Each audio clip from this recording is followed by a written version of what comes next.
Hey, good morning, everybody. Hey, if you are here in the room or you are joining us online, we are really glad that you are worshiping with us today. I'm Charlie Lofton, the lead pastor here. And if you are new, we are especially glad that you are here. And we would love it if you would go to thegrovechurch.org/connect. And you can fill out a form there. Let us know that you are here and let us know any way that we can help you, serve you as a church. We would love to know that. Or if you're here in the room and you're new, there is a card in the seat back in front of you. We'd love it if you'd fill that out. And then after the service, you can go out there to Connect Desk and you can meet some people, and we would love to meet you out there.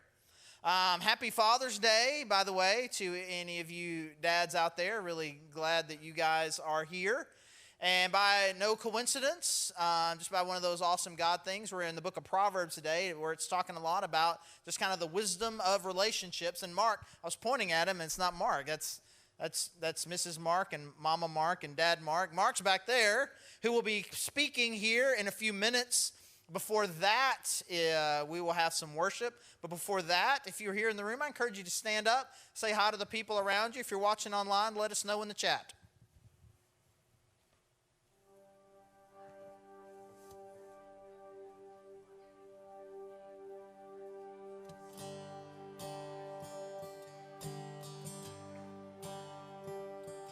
Before we trust in our God,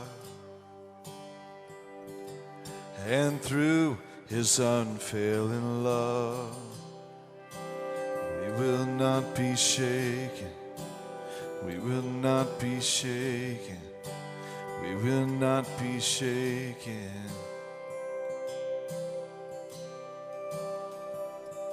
Before we trust in our God, and through His unfailing love, we will not be shaken, we will not be shaken, we will not be shaken.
All those against him will fall. Our God is stronger. He can do all things. No higher name we can call. Jesus is greater. We can do all things. All those against him will fall. For our God is stronger. He can do all things. No higher name we can call. Jesus is greater. We can do all things. For we trust in our God. And through his unfailing love, we will not be shaken. We will not be shaken. We will not be shaken.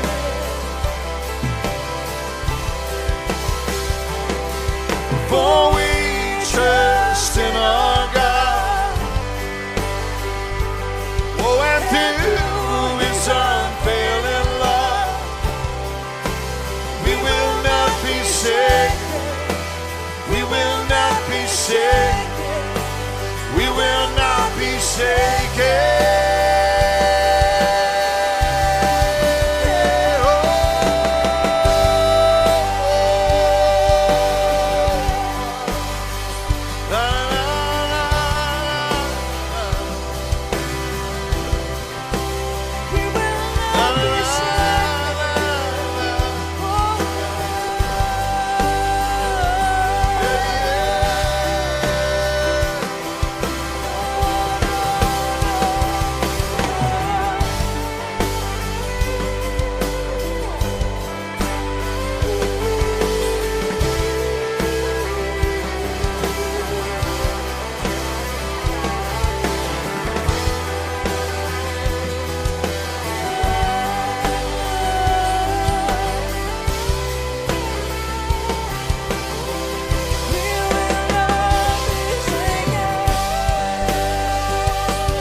Sing this again. For we trust in our God, and through his unfailing love, we will not be shaken. We will not be shaken. We will not be shaken.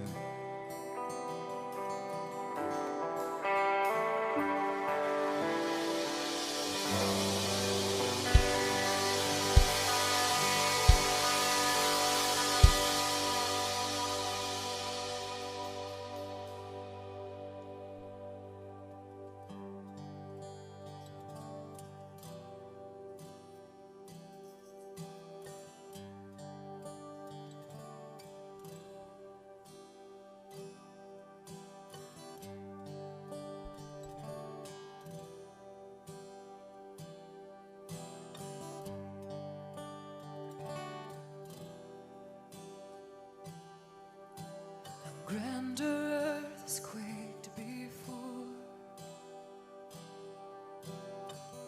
moved by the sound of his voice, and seas that are shaken and stirred can be calmed and broken from my regard. And through it all,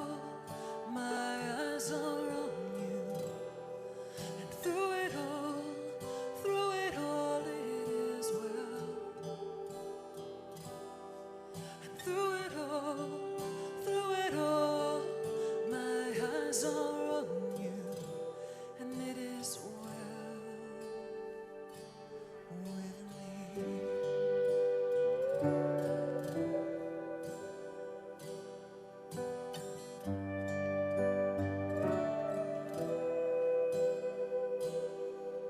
Far be it from me to not believe,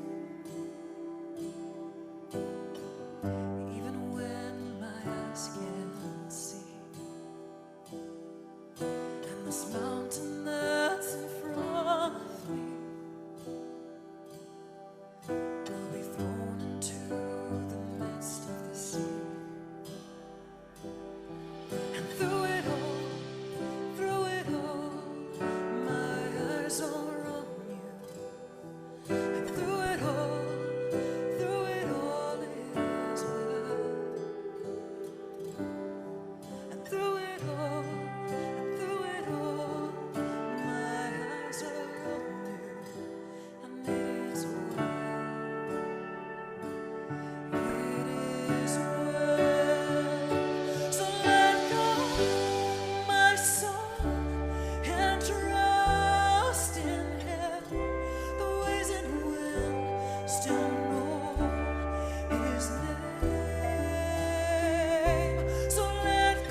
What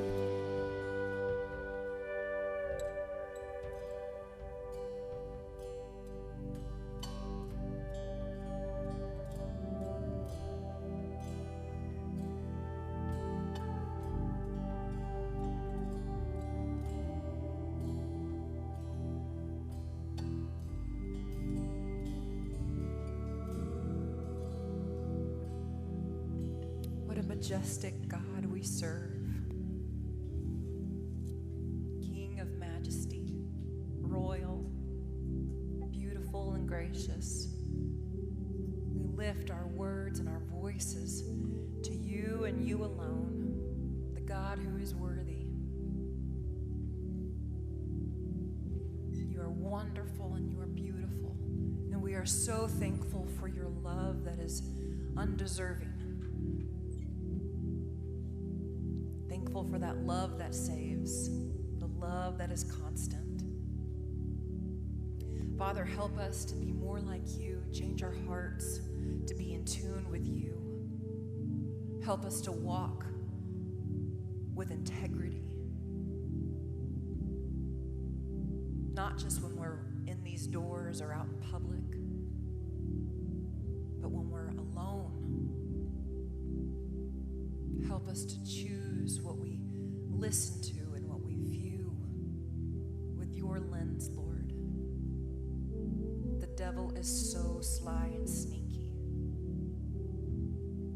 And we need to be in constant communication with you. Give us your discernment. Help us to grow in wisdom. The road is narrow, but the road is great. Help us to walk on that narrow road, to know that it leads to righteousness and it leads to you. Thank you for today. We love you. It's in your name that I pray and I ask these things. Amen. You can go ahead and have a seat.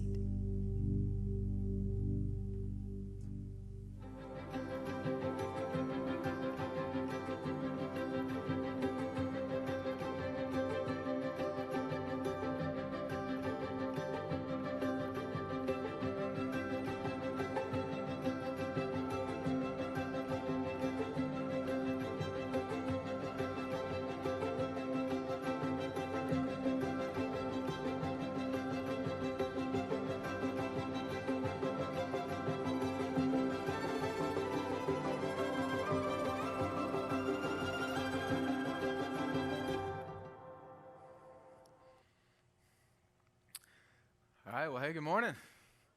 I'm Mark, executive pastor here. Welcome to Father's Day at the Grove Church. You know, it's interesting. We don't normally, if you've been around for a while, it's not like we plan sermon series or necessarily the topic of the day based on a holiday, but it is interesting to me. We're in Proverbs, and I'm just really enjoying this study. And there are this section of Proverbs today, chapter 16 to about halfway through chapter 22. There are just things so applicable for fathers, for children, for that relationship, and it just feels like it was kind of handpicked for it. So that's really cool. I hope you've been reading along with us. If you haven't been here these last few Sundays, I would catch up, because it really is a study of the Proverbs like this, to this depth, is just something that I haven't really been a part of before, and it's just having a lot of power in my own life. And something I wanted to start us out with this morning, kind of this bigger picture question, because we've got these words of wisdom, and, you know, the book starts out, and there's like this father and this son, these lectures from father to son, basically, you know, really urging the son to hear words of wisdom and to take them to heart, and that the draw to folly is great, and that he's going to have to make a decision. You know, I think I told you, like Leonard Skinner says when Mama talks, you know, she kind of gives these words of being a simple man. Like, this is the way you should walk.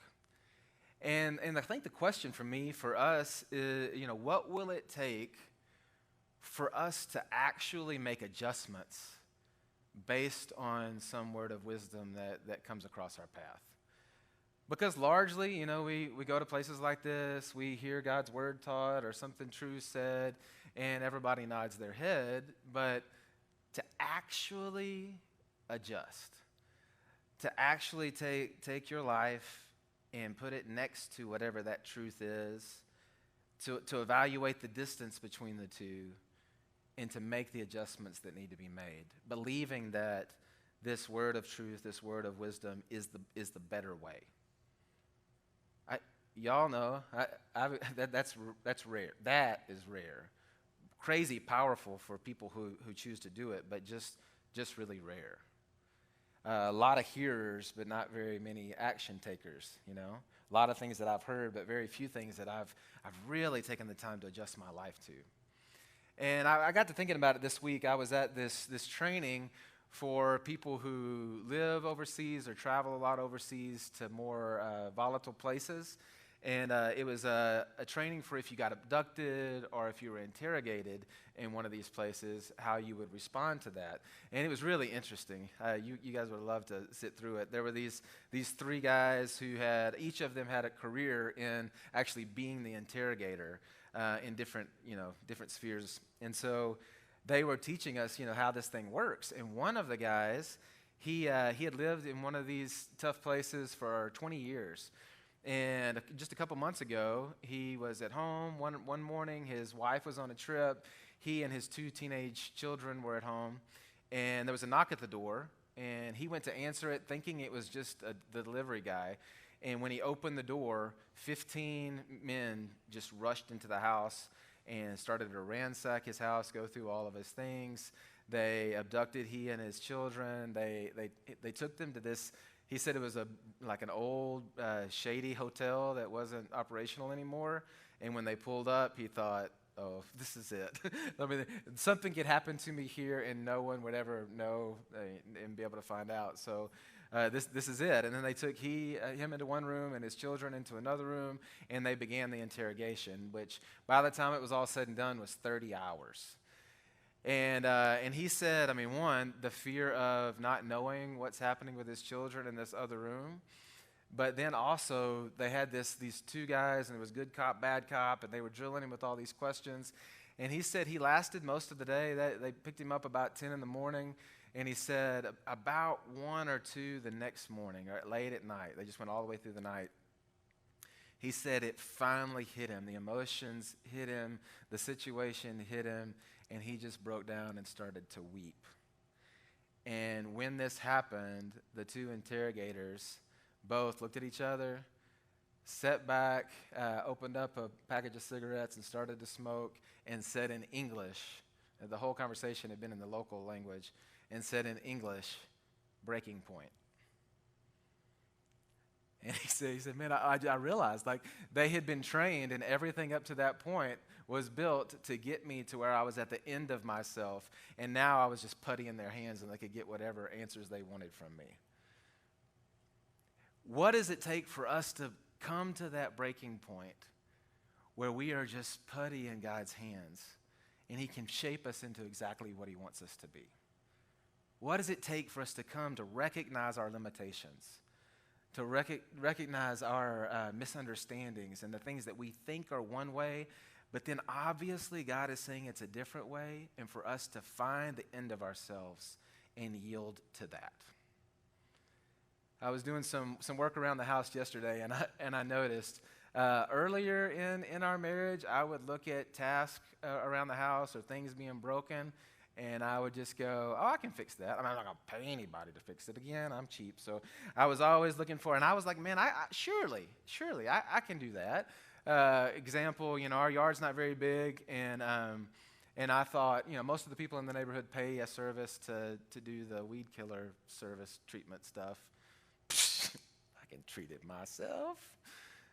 But, Terry's always the truth teller that began to call out. My treatment seemed to make the weeds grow more. Seemed to have the reverse effect that I was intending to have. And I did. I got to a point where I realized, you know what? I should probably pay the guy who knows how to do this. And sure enough, I did, and it started to work. Right now, our front door, it doesn't get direct sunlight all day long, but it gets enough, and it has started to warp and crack, and, it's all faded and looks bad. I've just been patching it and nailing it together. If you walked up on our front door right now, you'd be like, man, I don't know what I think about this place. It looks kind of like a scary, it looks like it's about to fall apart. Now, I could attempt to fix that and, sand it down and redo it. Man, you would not want to see what that would look like. I have learned, the more I live, the more I realize, man, there are just some things that I'm limited. I can do this, but I can't. That's where the line is, and I can't go beyond that. What does it take for us to come to the place in life where we recognize our limitations and recognize that, man, this is in the realm of where God is, and I need to yield and allow God to be God in my life? What does it take? And so I'm going to throw a lot of just truth statements at you today from chapter 16 to chapter 22, and really even last week's section that Brad was dealing with.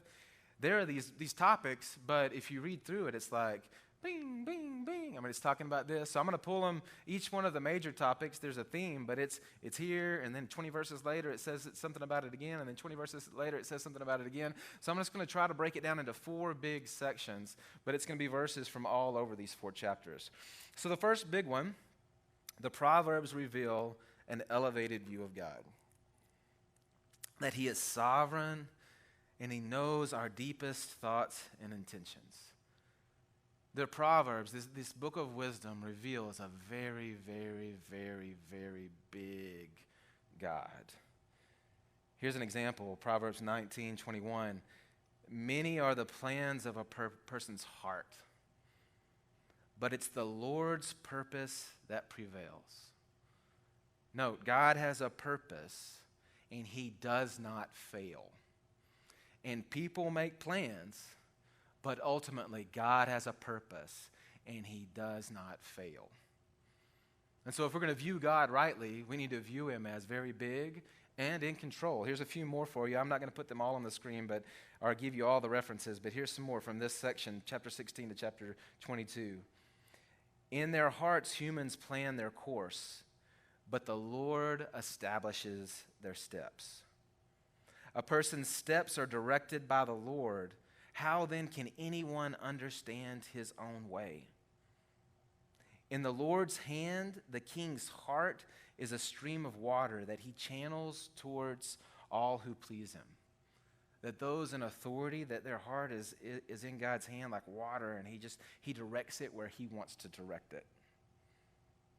There's no wisdom, no insight, no plan that can succeed against the Lord. Again, he will prevail. No wisdom, no insight, no plan that can come against him. The horse is made ready for the day of battle, but victory rests with the Lord. So our God is big, and he is in control. He is sovereign. And we're just really tempted to look at life and to sometimes miss that, to try to make him smaller, to get confused by things that are going on and begin to give up hope that he's ultimately in control. But here again, here's the truth. Our God is big. He doesn't lose. and he's running the show. And we can rest in that. Proverbs reveals a big God. Proverbs also reveals that he is looking at our hearts. All a person's ways, this is chapter 16, all a person's ways seem pure to them, but his motives are weighed by the Lord. The crucible for silver, the furnace for gold, but the Lord tests the heart. A person may think their own way is right, but the Lord weighs the heart. So Proverbs also reveals this God who it's not just our actions that everybody can see that we're all comparing ourselves one to another. God sees inside of us, and he knows the motives behind even our good things that may have nasty motives. He sees inside our hearts. And that's really interesting to me because, again, these are things that are repeated in the scriptures. I mean, Jesus comes teaching in the Sermon on the Mount. He says, you guys are all looking at your actions, and you're missing it. God looks at your heart, and he can see your heart and what's driving your intent to do that thing that you're doing or not to do that thing that you're doing. He knows that at a deeper level. You know, these things make me think about, Terry and I just went on a trip lately, and, going through security at the airport, is always, there's just nothing fun about that, right? I mean, it slows you down, and so that's not fun. But then also there's this authority figure that now is going to try to step into my day and tell me what I got to do. And you just don't like it. Nobody likes that, you know? And so, you have to do the things, and you have to take out your computer and maybe take off your shoes and put, things in little baggies. I don't like to do any of that. So, I always try to get around it or try to slide through without it. And they're just like, no, you got to take off your shoes. No, you got to.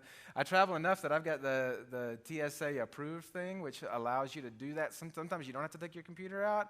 But then if I'm traveling with Terry, she doesn't have it. And so then I'm walking through that line, and I'm like, do I really have to take my computer out? I mean, come on, really? So on this last trip, I had my computer in my bag, didn't take it out, didn't take my shoes off. And we had some liquids that were the right size, but they weren't in the little baggy things. So we're going through, and, they looked on the x-ray and saw that there was in my bag. The lady actually looked at the x-ray.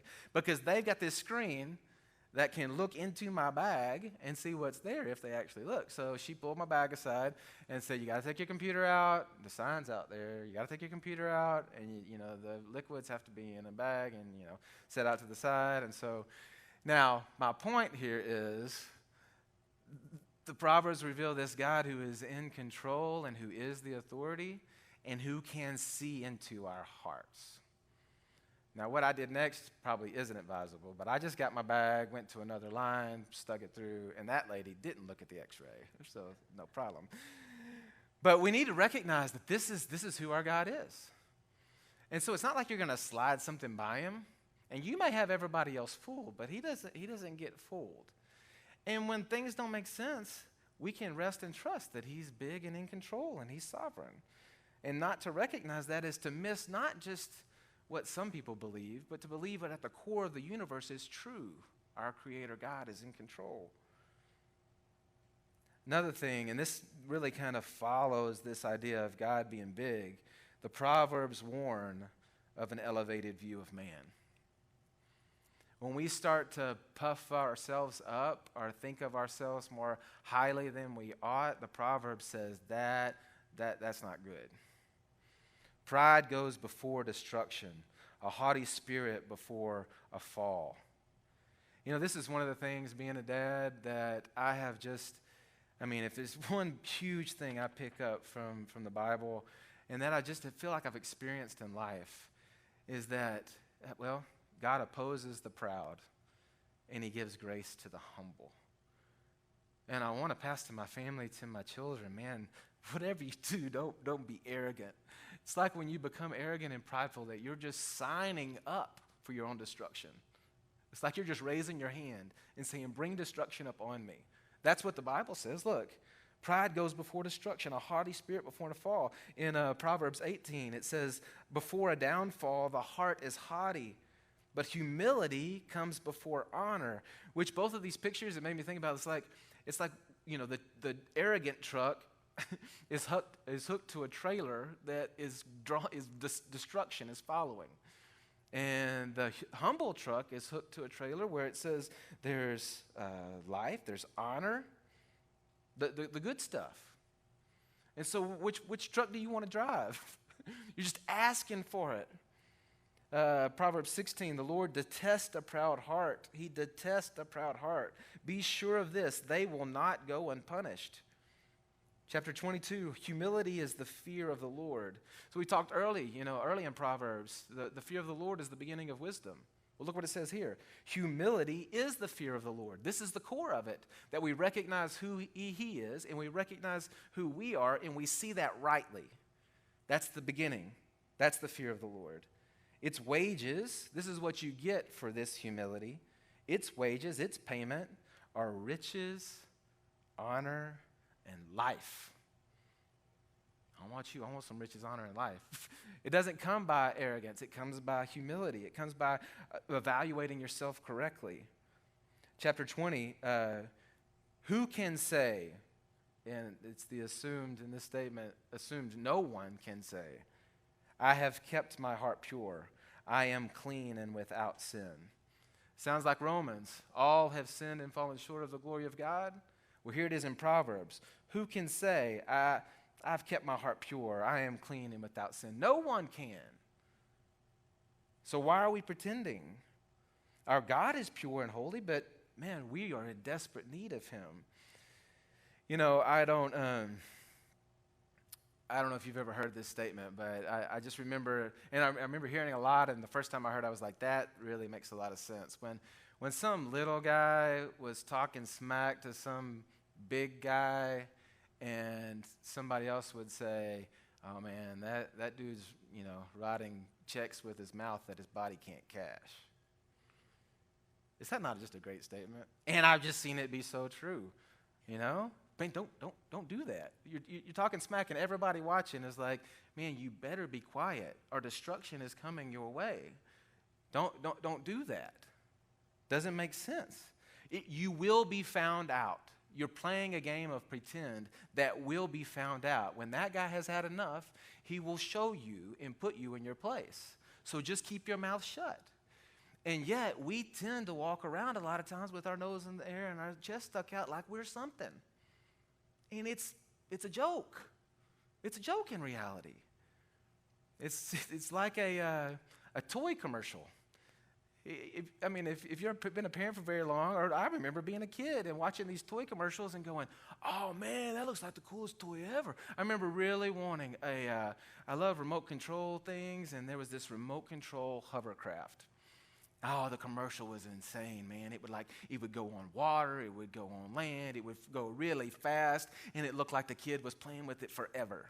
I get it. It won't go across the carpet. It'll go on the water, but it'll just go really, really, really slow. And the batteries run out in 10 minutes. I got lied to. It promised something that it couldn't do. A lot like super glue. Has anybody ever actually had a successful use of super glue?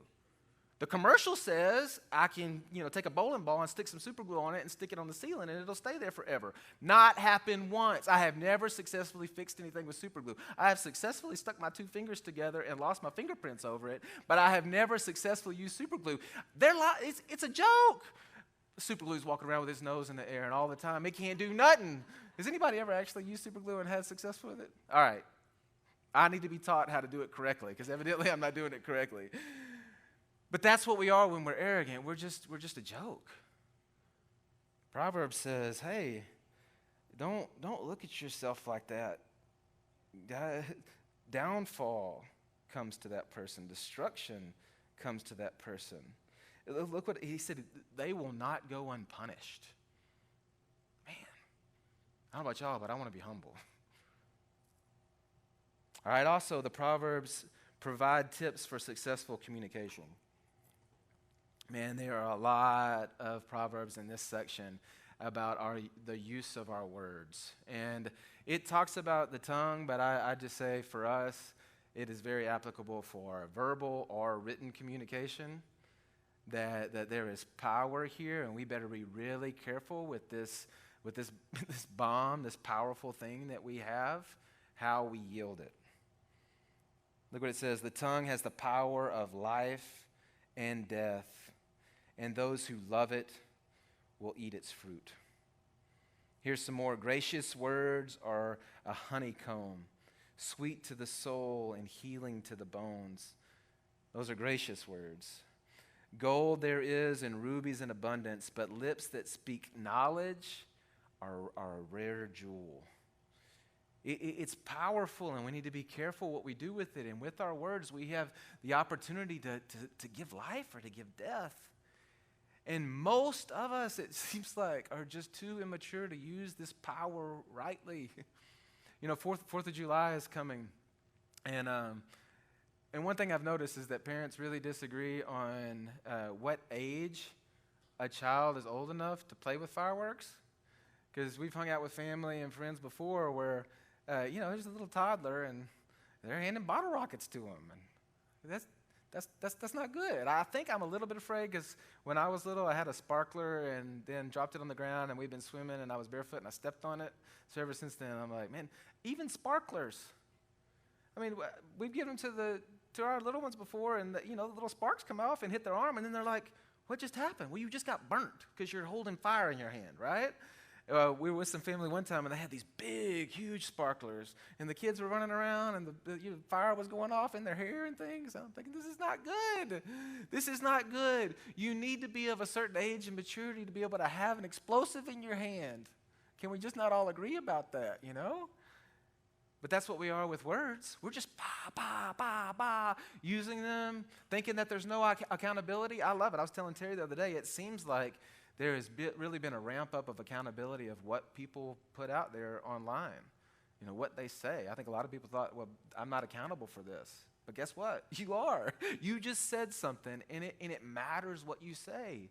And you've got power to give life or death with that. And we're just a bunch of little toddlers running around with bottle rockets, hurting one another. Proverbs says, man, you better be careful. And look what it says. And some of this may be real convicting for us, but Proverbs 17, verse 14, starting a quarrel is like breaching a dam. So drop the matter before the dispute breaks out. Starting a quarrel is like breaching a dam. It's like you're standing there and all of that's held up, but then you start it, and then it only falls back on you. Whoever loves a quarrel loves sin. Whoever builds a high gate invites destruction. So when we start to cause this decisiveness between somebody else, all we do is we build a wall and then we bring it upon ourselves. It's like I was talking about last time, we set the landmine for ourselves. The mouths of fools are their undoing, and their lips are a snare to their own lives. A gossip betrays confidence, so avoid anyone who talks too much. If they're gossiping to you, they will gossip about you. And when somebody talks a whole lot, there should be some red flags.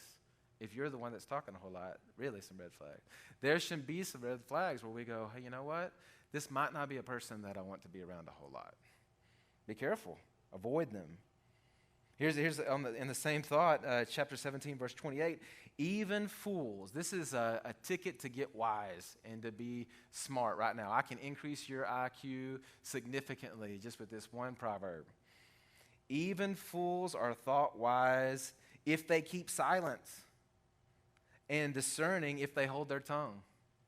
So if we'll just shut up, we get smarter. We get smarter just by shutting up. Just by not saying that thing, we're automatically smarter.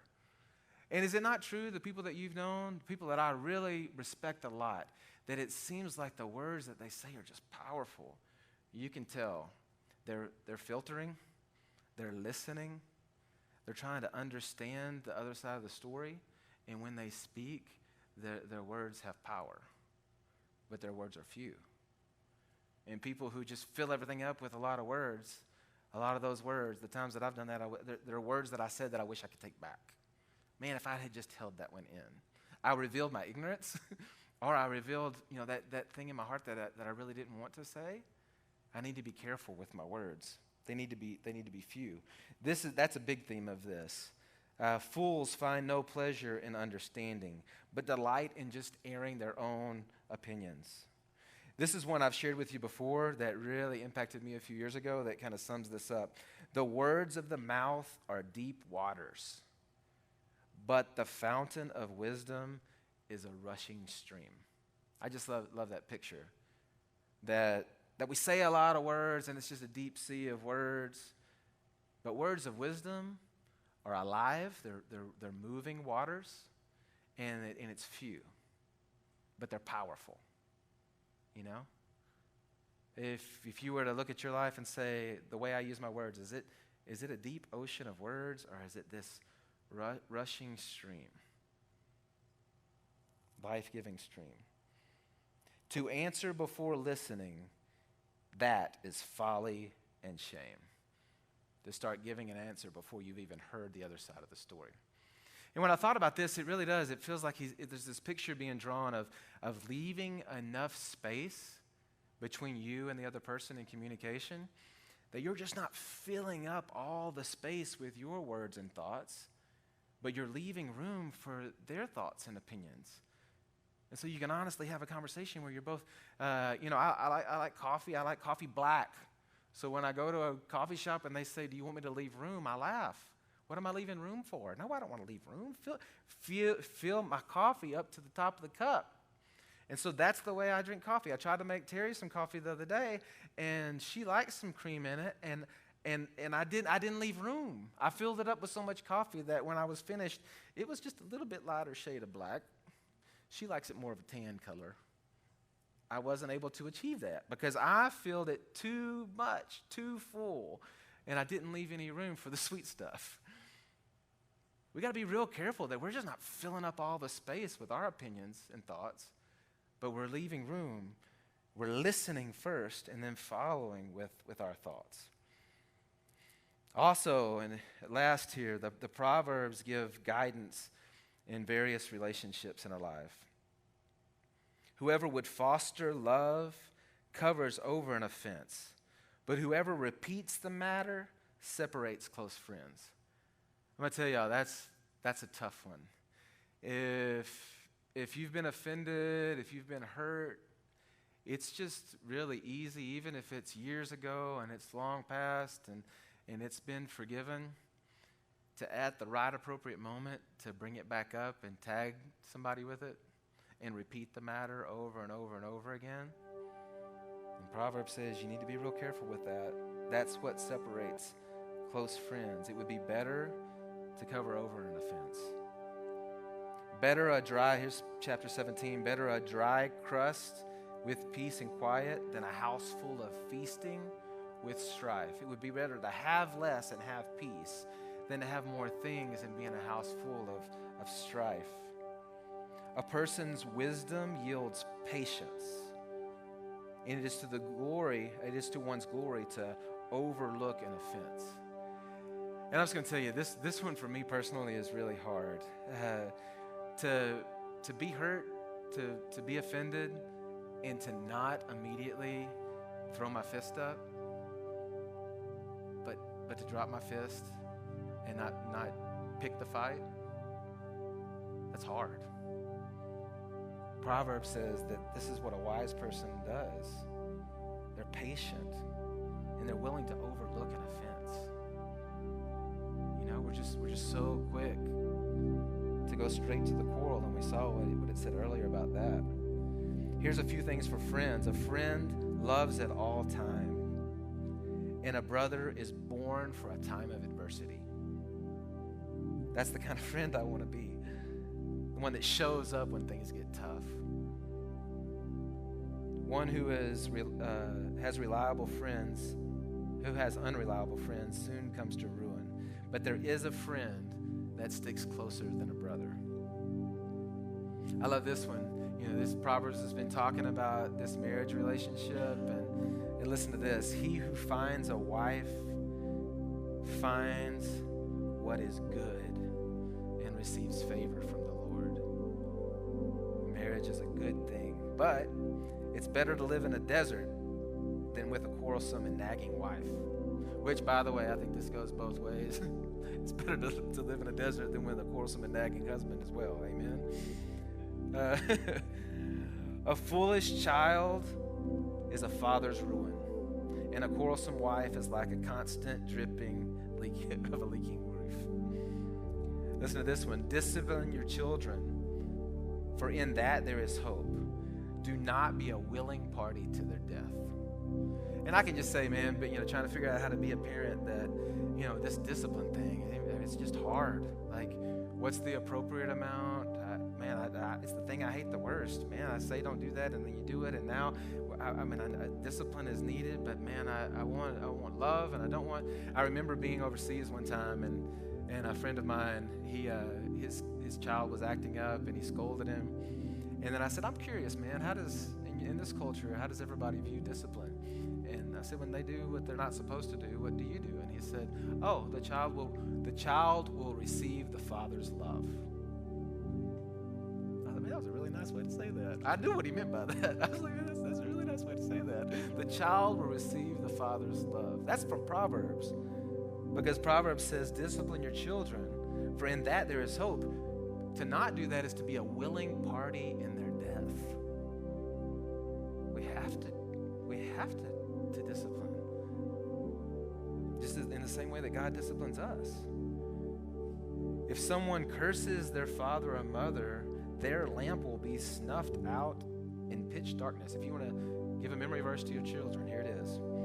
If someone curses mother or father, their lamp will be snuffed out in pitch darkness. Y'all, I think we have to decide what we do with this wisdom. This is the second time. I've got a teenager right now that's learning to drive, and this will be the second one that I'm teaching. And what's interesting is he's ridden around. We've gone to all these same places before, and he's seen us go there, and he knows the path to get there. But at times I'll say, "No, Brendan, don't go that way. Take this road." It happened the other day, and after we got down the road a little ways, he said, "Dad, this isn't going the place that we're going." And I said, "Buddy, I know that road that I normally take, it's just, it's kind of chaotic. There's a lot of traffic there. It's going to be really difficult for you to pull out that way and go that path. So we're taking this other slip route, and it's going to get you there, but it's going to be a lot safer." Or there's a parking lot we pulled out of, and instead of taking the easiest, shortest way, I took him around so he would end up at the red light, and he would have a light to guide him and protect him as he pulled out. Now, none of that made sense because this was the shorter way, that was the longer way. It didn't seem like we were getting to where we wanted to go, but the Father knew what was best for him in that moment and what he could handle. Do we trust our Father when he gives us these words of wisdom to follow him? To let an offense go, that's not my nature. To hold my tongue, that's not my nature. To see him as big and trust him even when things don't make sense, that's not my nature. But have I come to the breaking point, seen my limitations, and recognized that the ancient path of trusting him deeply, falling in his arms and letting him guide, is the path of life. Let me pray that we would. Father, I just recognize that these are words that aren't easy. Some of them aren't easy for us to swallow.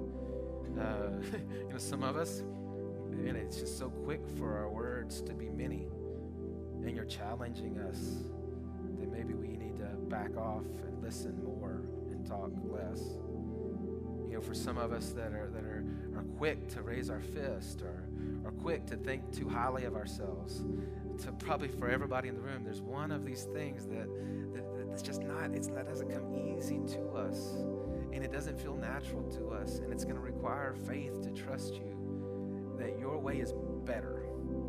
Even the idea of being teachable, of being humble enough to believe that I don't know everything, and that there is a truth that's higher than what I currently understand, a way that's better than the way that I'm living, and to yield myself to it. Even that challenge is a big one if we honestly consider making adjustments.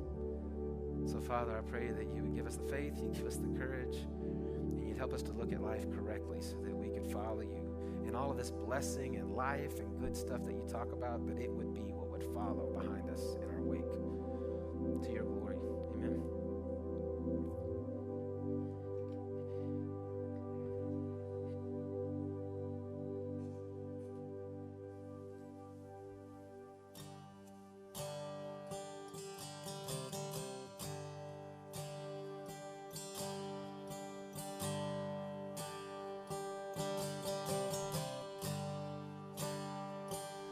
Love you, Lord.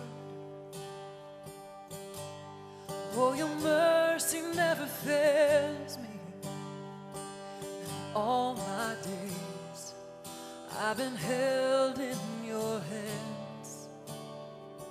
From the moment that I wake up until I lay my head, I will sing of the goodness of God.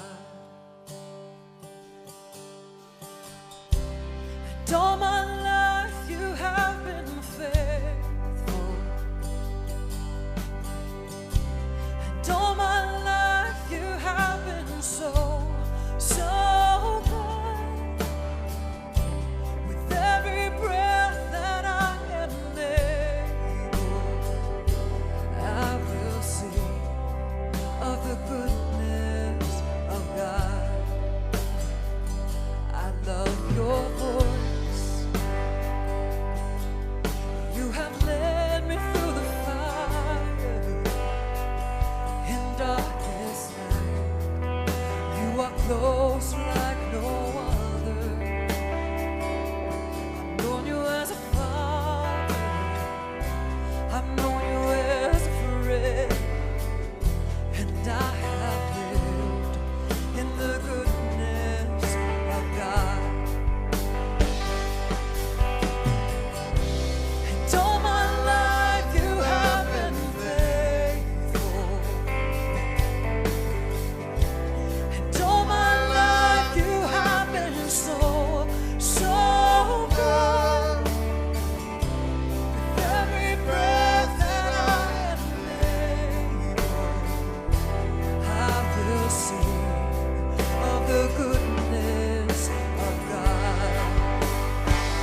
of the goodness of God. Oh, I will sing, and all my life you have been faithful, and all my life you have been so, so good, yeah. With every breath that I am able, oh, I will sing of the goodness of God. Oh, I will sing of the goodness of God.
I have this hope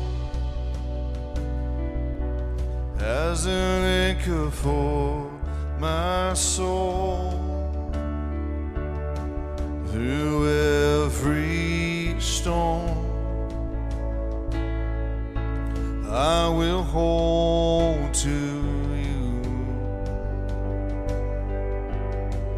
with endless love. All my fear is swept away. In everything, I will trust in you. There is hope in the promise of the cross. You gave everything to save the world you love. And this hope is an anchor for my soul. Our God will stand unshakable.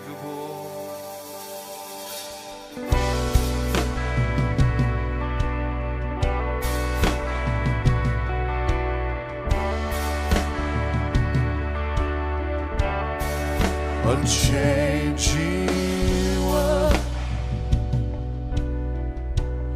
you who was and is to come. Your promise sure, you will not let go.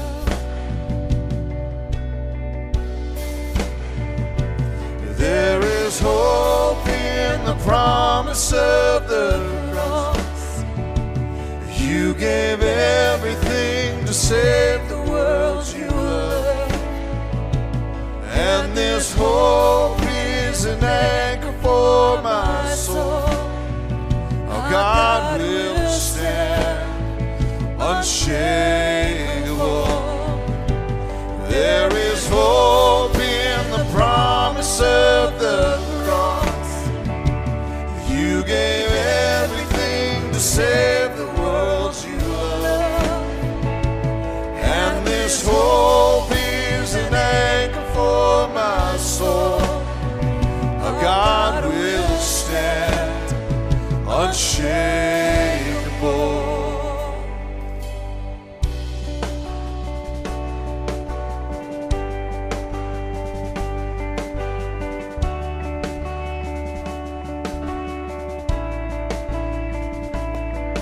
Your name is higher, your name is greater.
shaken. Oh, my hope is in you. Sing your name. Your name is higher. Your name is greater. Oh, my hope is in you. Your word unfailing, your promise unshaken. Oh, my hope is in you.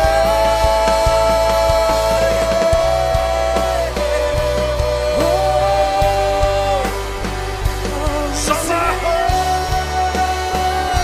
some you.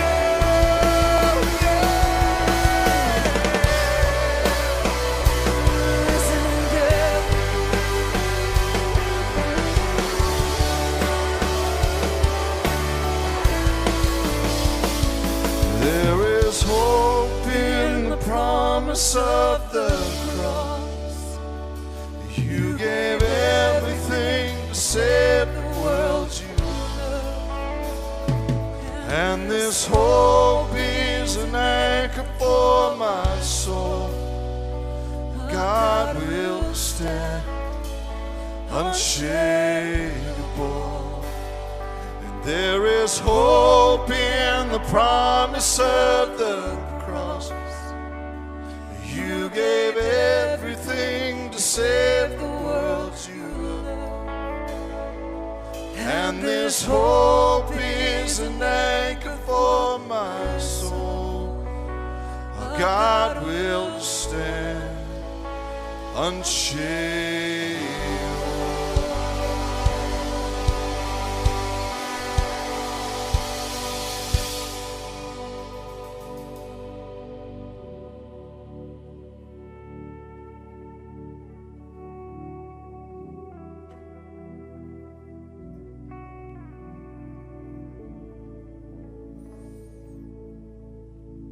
And God, that's what we're here. We lean on that God, that you are unshakable. God, everything around us has been shaken. Everything around us seems unsteady and uneasy. And God, you are the unshakable one. God, you are always there. And you are the same, and you are our strength.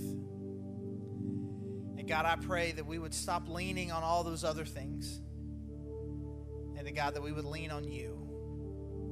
We would lean not on our own understanding, not on our own wisdom. And God, that trust would extend to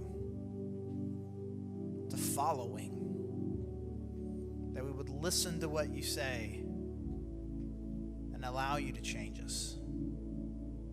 And we love you, God. And it's in your Son's name that we pray. Amen. Well, during one of our trips on a plane, with five of us and me being a dad of three girls, one of my jobs is I'm kind of the pack mule, right? I'm trying to carry in a lot of the bags, and what often happens is also because I'm a light packer, is a lot of things kind of get added to like my carry-on or to my backpack or whatever. And so we're going through, and I've got everybody's liquids, which you're allowed like one Ziploc bag, and there's five of us, and I'm pretty sure we had like 7 or 8 at this point. And we're there in the Orlando airport, and it's going through, and I've got, again, like 7 or 8 of these bags in the tub, and the guy's like, "Is this yours?" And I'm like, "Yeah." He's like, "You can't have that many." And I'm like, it's for my whole family. But I knew where this was going. This is for my whole family. How many of you? 5? This is still too many. And so now I'm going into politician mode. Nice guy. "Oh, I'm so sorry. It's nice." Trying to be real compliant. He's like, no. And he starts taking these bags out. He starts opening them up and starts removing things from the bags. Like, you can't have this. You can't have this. You can't have this. And so he's slowly emptying all of this out until it gets to a reasonable number of bags for me to take. But what he does not realize is that as he is unpacking all of these things out of these Ziploc bags and moving them over here, that my wife Heidi is right here taking all of the things that he's taking out of those Ziploc bags and putting them in her bag. And so then all is like, "Look, this is the reason why." "Yes, sir, thank you." And I take it all, I put it in my backpack and go off, and we have all the amount of liquids that we had before. And I tell you, we come here to church, right? And you're playing the game. We're playing the game. Hey, you can't do this. You can't do this. You should do this. And you're nodding and you're nodding. And the whole time you're planning and you're agreeing and all these things, the whole time you're planning on putting everything back in the bag and getting out of here. And as we are striving to be authentic, genuine followers of Christ, we need to not only nod at the Bible study, nod at the devotional time, nod at the church, at the sermon, when God is speaking, but allow it to go to that next place and say that God does have the right to say, not this, not this, not this, and to let it really change us. Mark, that was a great word today. Thank you so much. And again, thanks to everybody for being here. Really glad that you all worship with us.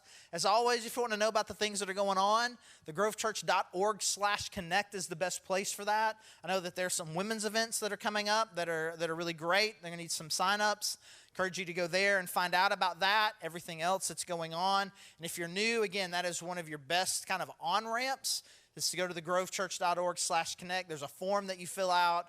Let us know that you were here, and we would love to serve you in any possible way. If you are new and you want to fill that out, we'd love if you can fill out that card that's in the seat in front of you, or just go right out here to the Connect desk, and we'd love to meet you out there. Again, it's been great worshiping with you. Hope you have a blessed day and a great week.